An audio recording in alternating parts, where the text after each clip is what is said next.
kuma kusan zan ce maka na wucin gadi ne, duk da dai an ayyana shi a matsayin ciyaman. Ban gane na wucin gadi ba. Na wucin gadi ne saboda daga nan zuwa wata 4 mai zuwa za su yi ainihin babban taro na ganin cewa an samu ciyaman, don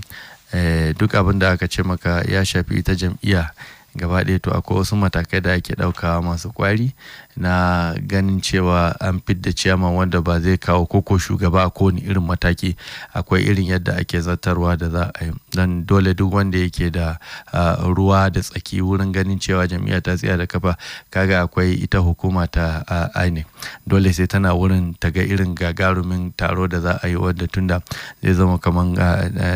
national convention ne da za su yi dan kware-kware daidai hakan na wadda za a ayyana koko a yi kaman zaɓe wadda duk wadda yake da ruwa da tsaki a hannu na shashin da ya shafi ita wannan jam'iyya na kasa gaba daya za su haɗu su haɗa ƙarfi da ƙarfe na wurin ganin cewa an fidda wane ne ciyaman wanda ita hukumar zaɓe ta kasa za ta sa idanu a wurin, ita ma ta rantaba hannu da yaddanta na cewa wane ya zama ciyaman. Amma kaga wannan dan kware-kwaren da aka yi an yi ne saboda ya dan rike wurin na 'yan wata 4 kafin a zo a sake yin ita wannan congress. Da yawa suna ganin cewa shi Dr. Abdullahi Umar Ganduje shi ya dace da wannan guri, musamman ganin yadda siyasa take gudana a ita wato jihar Kano, na yadda ake ta ganin cewa wane ne zai samu shiga ko kuma zai samu gurin zama tsakanin shi da abokin adawar shi Dr. Rabiu Musa Kwankwaso. Kaga yadda maganganu suke tashi da irin wato yadda maganganu ta bayan fage da shi yake ta yi wato Gandujen game da shi abokin adawar tashi Rabiu Musa Kwankwaso, cewa ai yana ta rara gefe domin ya samu shiga a bangaren wato shi Bola Ahmad Tinubu, kuma sunayen ministoci sun fita babu sunan shi. Yana nuna cewa kamar ya shiga uku, ko kuma shi ya yi nasara a kan shi, ko kuma ya mishi ritaya a siyasa, tunda har yanzu babu wani abu da ya samu daga bangaren shi mai girma shugaban kasa, kuma an riga an gama makamai. An ce ma har rarara ya sake sabuwar waka cewa an gama raba mukamai, amma ba a ga sunan shi Dr. Rabi Musa Kwankwasa ba. Baka ganin cewa wannan wata dama ce da shi Ganduje ya samu, wanda zai iya ƙara share gurin zama ko kuma inda zai buɗe wani sabon babi na siyasar shi a matakin tarayya a ita jam'iyyar APC? To kaga da shike muna maganan jam'iyya ne, kamar da shi siyasa kuma ya zama wani abu daban. Yanzu su cikin gida ne su jam'iyyar APC suke faman kwaskwari masu ga yadda za su yi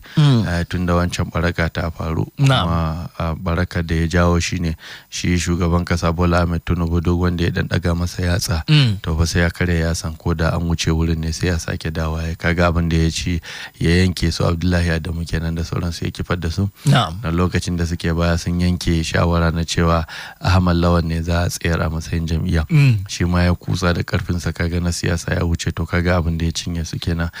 Kawo Abdullahi Umar Ganduje kuma kaga kamar an ajiye shi ne a wurin na wata 4 kafin a san inda aka fuskanta, tunda kaga Abdullahi Adamu a arewa maso tsakiya nan ne aka kwabe shi, kuma yan arewa maso tsakiya suna son a ce an dawo da shi,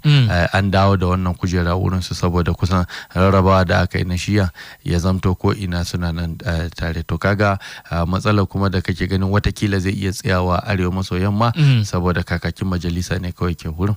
wadda idan an kai ta can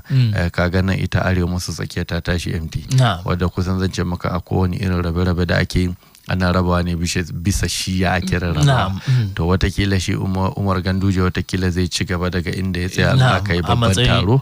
watakila kuma za a sauya shi a kawo wani da ba amma daga wannan yankin watakila don ba daga yankin ne aka cire shi wannan ciyaman ba, don wa'adinsa bai jima ba. In baka manta ba ai shekara guda ne in ma ya kai kenan akan kujeran wadda bai kai ba. Shi tsohon shugaban kenan Abdullahi Adamu kaga arewa maso tsakiya ne kenan. To a sai idan za a sake yin wata siyasa watakila za a iya mai da ita nan arewa maso tsakiya, ko za a iya barinta a arewa maso yamma, saboda dukkan su suna nan wurare ne wadda ba su da manya-manyan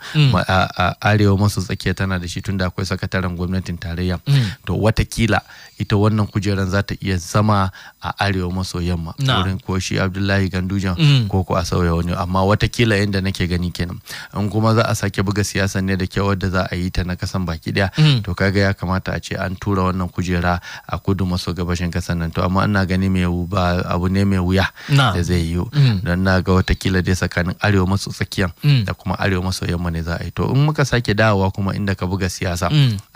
na maganan cewa kana ganin Kwankwaso kaman ko siyasar ta kare ko ba, to dan siyasa a Najeriya ba a iya gane ina ne gafansa. Kusan duk inda aka ce an yaudare shi dai da abin da zai samu to zaka gan shi ya fada a wancan tarko. To watakila akwai wasu abin da suke a kunshi a kasa wadda ba mu sani ba. Domin kaga irin ka duba zaman da suka yi har kusan kashi biyu, wanda shi shugaban kasa shi ne ke gayyatan Dr. Rabi Musa Kwankwaso, kuma ka ji bayanin da ya wancan lokacin cewa suna tattaunawa da shugaban kasar na ganin cewa yadda za a taimake Kenya ko kuma a tafi da gwamnati, duk da yawan daga cikin 'yan kwankwasiya suna ganin gwara ma da shi Dr. Rabi Musa Kwankwaso bai karbi wani mukami daga shi Bola Ahmed Tinubu ba, misali mukamin minista, domin suna ganin a gurin su mabiyan shi cewa ci baya ne sosai. Babu yadda za a yi ku nemi budurwa ɗaya da mutum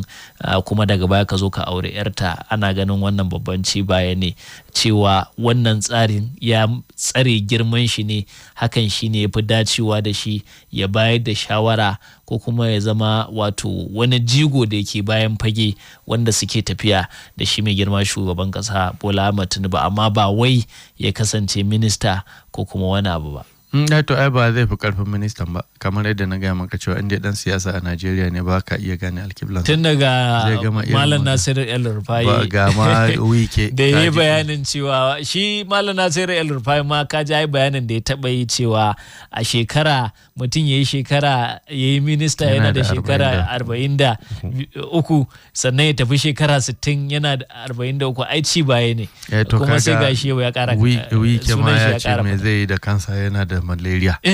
to kuma gashi shi ma ya zo an je an tantance shi duka. To kaga an yi da 'yan siyasa ne a Najeriya ba za ka iya gane alkiblansu ba sai dai abin da su suke so. To amma